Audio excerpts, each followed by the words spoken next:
ভালোবাসা দিয়ে সুবহানাল্লাহ বলুন। নারে তাকবীর। কসম খোদার, হযরতে বেলাল। কোন বেলাল?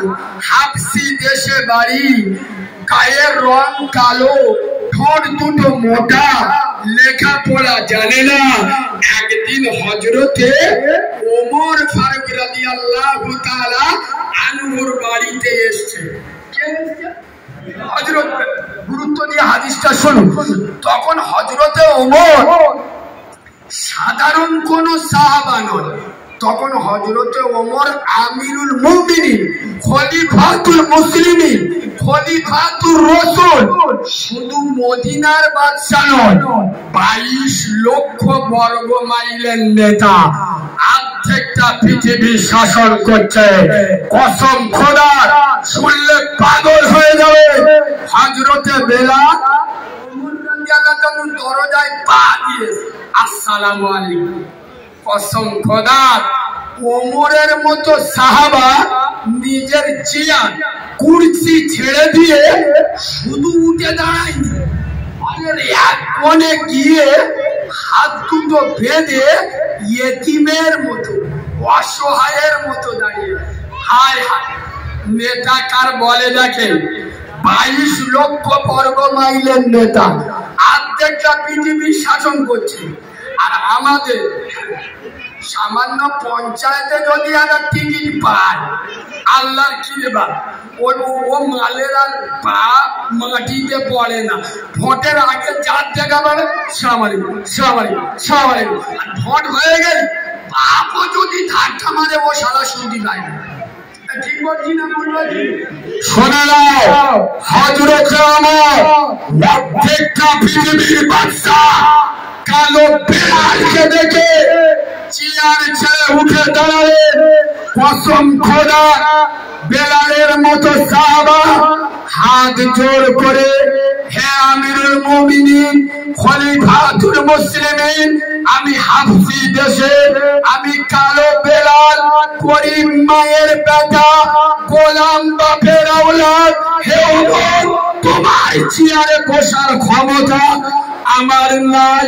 আমি নিজের কানে শুনেছি, নবী বলেছে, আনা খাতামান নবী, লা নবিয়্যা বাদি ওয়ালা রাসূলা। আমার পরে নবীও আসবে না, রাসূল আসবে না। আমার পরে যদি কেউ নবী হতো, লাকানা ওমর, আল্লাহ ওমরকে নবী করত।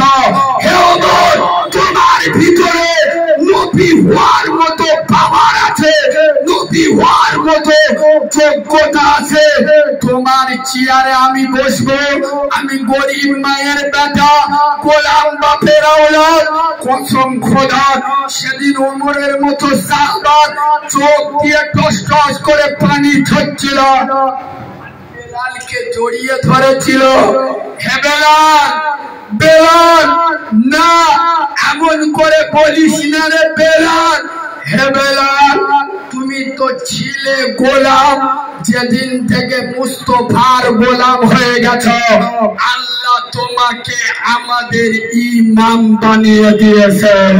হে বেলাল, তুমি তো ছিলে গোলাম, যেদিন থেকে আব্দুল্লাহর বেটা, আমেনার নয়নের মণি, নয়নের পুতুলি, আমেনার রক্তপিণ্ড, আমেনার রক্তজিগার মুহাম্মদ রাসূলের গোলামি যেদিন থেকে শুরু করেছে, আল্লাহ তোমাকে গোটা মুসলিম উম্মার ইমাম বানিয়ে দিয়েছে।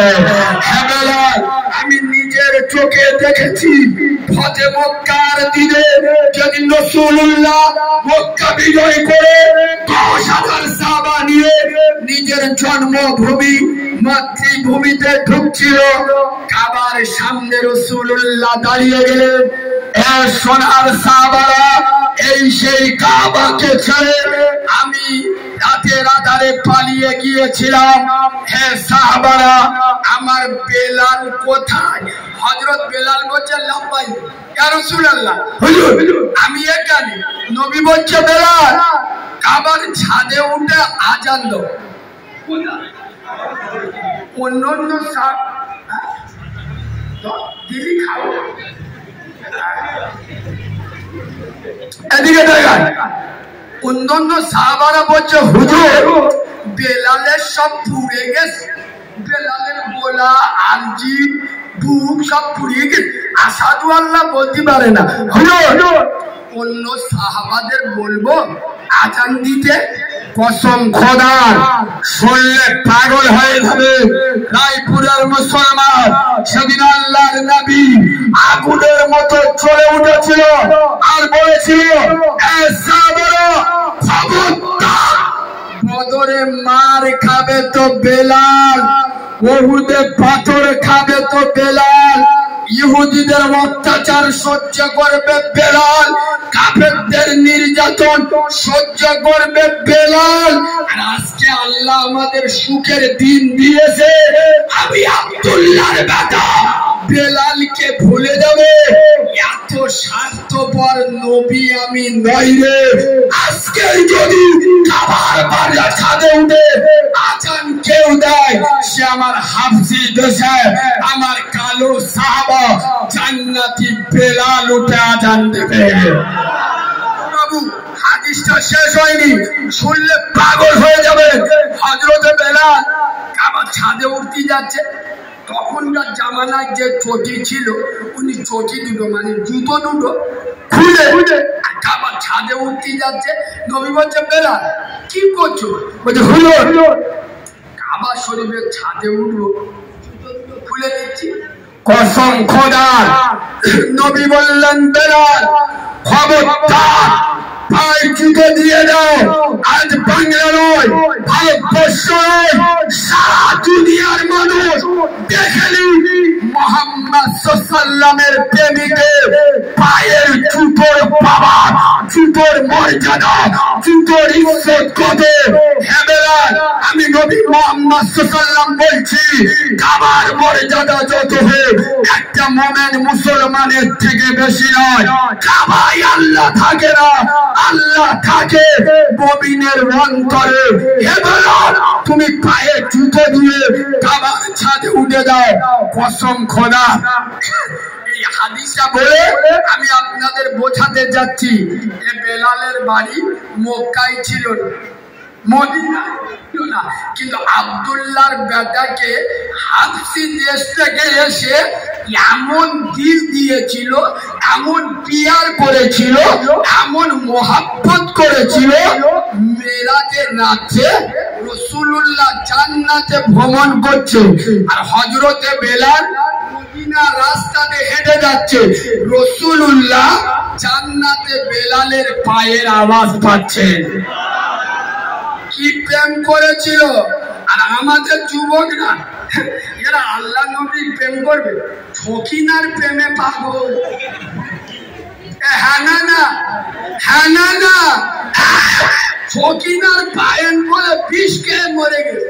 এরা যারা প্রেমে ছেঁকা খেয়ে আত্মহত্যা করে, সে মেয়ে ছেলে হোক দাদা ছেলে হোক, এদের জন্য আমি একটা সাজেশন দিয়ে যাচ্ছি, তোরা যারা প্রেমে আঘাত খেয়ে আত্মহত্যা করবি, বিষ খাইবি, বিষ খাওয়া রোগী খুব কষ্ট, তোরা কুকুরের গু খেয়ে মরে যা। শুনতে পাচ্ছ না? বাপ একটা মেয়ের মানুষ করে দিল 20 বছর, বাপ না খেয়ে মেয়ে মানুষ করলো, আর মেয়ে বিষ খাচ্ছে বাক্কারের বেটার জন্য। ঠিক বলছি না? বাপ ছেঁড়া লুঙ্গি ছেঁড়া গেঞ্জি পরে মানুষ, বাপ চলে গেল, ছেলের ফুলের মতো সাজিয়ে দিল, আর ছেলে গলায় দড়ি দিচ্ছে ছকিনার প্রেমে। আমাদের মধ্যগুলো যতবার সারবেন গো এবার এদের রেলা আল্লাহর কি রে বাবা। আপনাদের এখানে প্যান্ট তৈরি হয়, আপনাদের কাছে কি বলবো, এমন প্যান্ট পরেছে হাঁটুর কাছে ছেঁড়া, মালা দুটো দেখা যাচ্ছে, আর পিছন বসে